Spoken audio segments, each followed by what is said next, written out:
Buen día. En esta presentación revisaremos la normatividad de la gestión de riesgo en salud. Nuestro grupo está conformado por Leonardo Andrés Báez Pastrana, Lady Joana Méndez Castillo, Jamie Janet Reyes Mora y quien les habla, Jael Stephanie Zambrano Castillo. Declaramos no tener ningún conflicto de interés ni asociación con ninguna entidad que tergiverse la información de esta charla.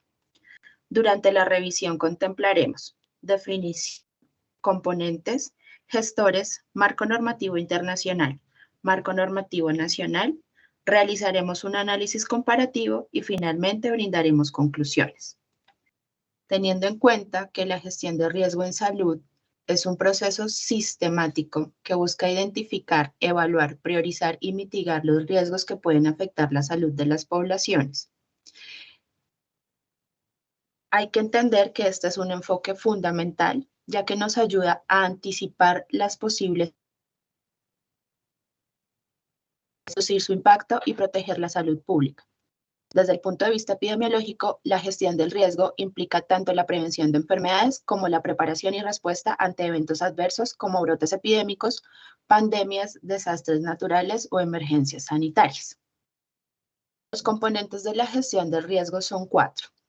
Identificación de riesgos, que implica la detección de factores o eventos que pueden representar una amenaza para la salud de la población.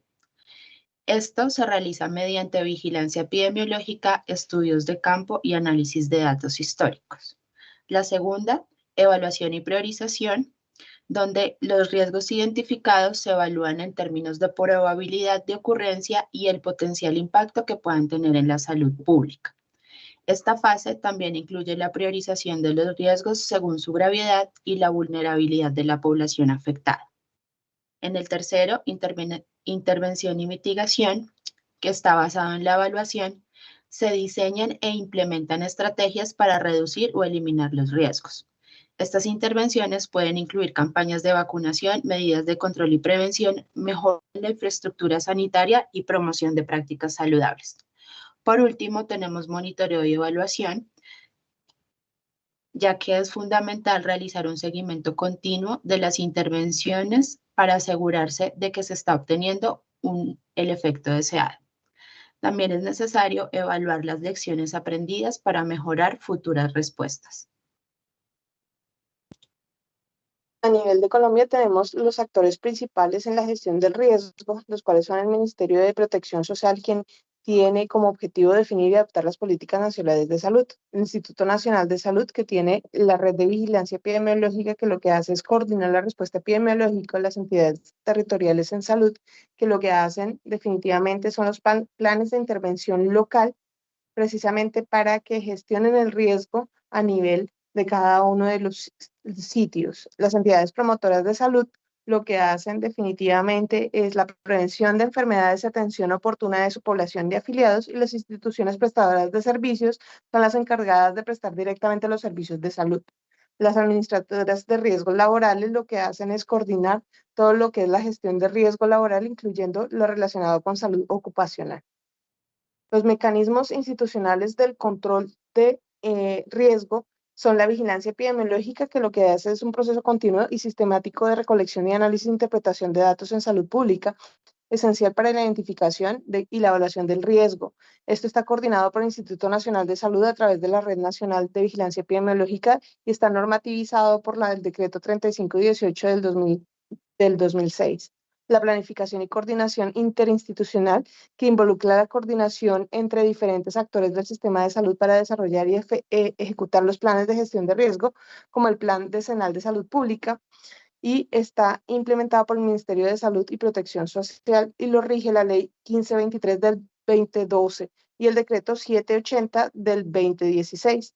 La respuesta ante emergencias sanitarias, que comprende la acción coordinada para responder ante los eventos adversos de salud pública, como son los brotes epidemiológicos, los desastres naturales y las emergencias sanitarias, que pues lo rige el Ministerio de Salud y Protección Social en coordinación con el Instituto Nacional de Salud. Y la normatividad la da el Plan Nacional de Respuesta ante Emergencias. El control y supervisión de prestadores de servicios de salud incluye la supervisión de las EPS y las IPS para asegurar que cumplan con las normatividades de la gestión de riesgo y brinden una atención oportuna. Están vigiladas por la Superintendencia Nacional de Salud y están regidas por la Ley 100 de 1993 y el Decreto 780 del 2016.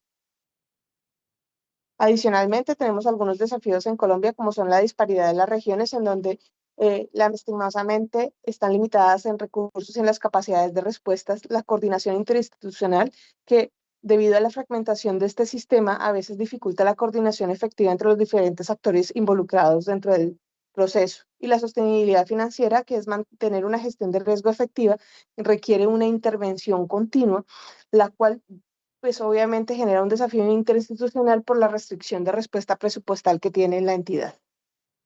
En cuanto a la normativa internacional, tenemos algunos entes reguladores, principalmente la Organización Mundial de la Salud, que tiene el Reglamento Sanitario Internacional, donde gestiona para que los diferentes países hagan sus reportes de las emergencias sanitarias que tengan y puedan atravesar fronteras internacionales para mitigar el riesgo en salud. Está el marco de Sendai para la reducción del riesgo de desastre, que fue adoptada en la Asamblea General de Naciones Unidas en el 2015, donde se busca que cada país tenga políticas nacionales que permitan que los sistemas de salud estén preparados para responder a desastres. Está la Declaración de Alma Ata de 1978, que habla de la atención primaria en salud como un eje importante en la gestión de riesgo, y la Agenda 2030 para el Desarrollo Sostenible, que habla de la universalidad de la salud como un punto importante para poder mitigar el riesgo y el actuar de los sistemas de salud. Y por último, tenemos las directrices de la OMS para la preparación y respuesta ante las diferentes pandemias, donde es necesario que los países hagan los reportes oportunamente para que la OMS tome las medidas necesarias para el manejo.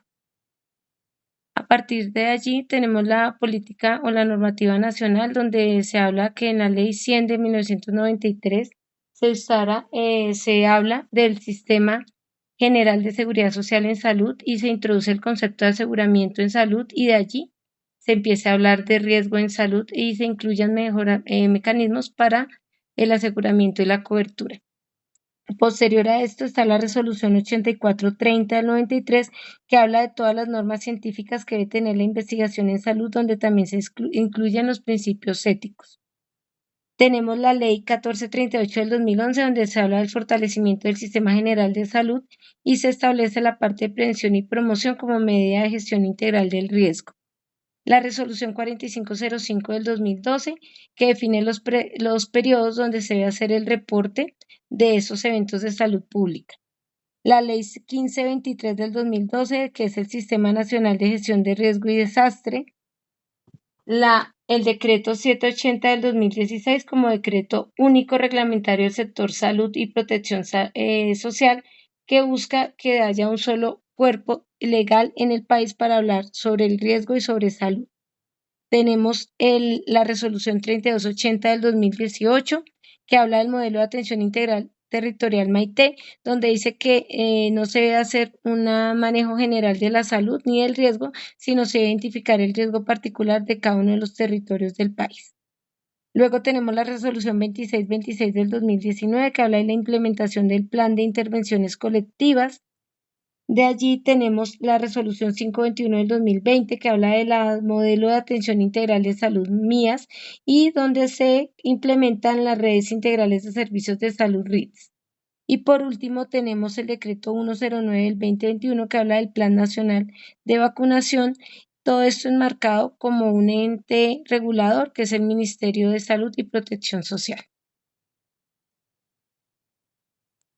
Continuando, tenemos algunas reflexiones, que es la adaptabilidad y especificidad del contexto local, la coherencia con las normativas internacionales, los retos en la integración de la gestión del riesgo y la necesidad del fortalecimiento institucional son algunas de las cosas que tenemos que continuar en el fortalecimiento actual de la gestión del riesgo en salud.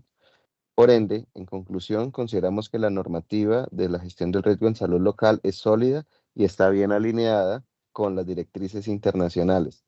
Sirve para la vigilancia, la prevención y la respuesta ante las emergencias. Es eficaz.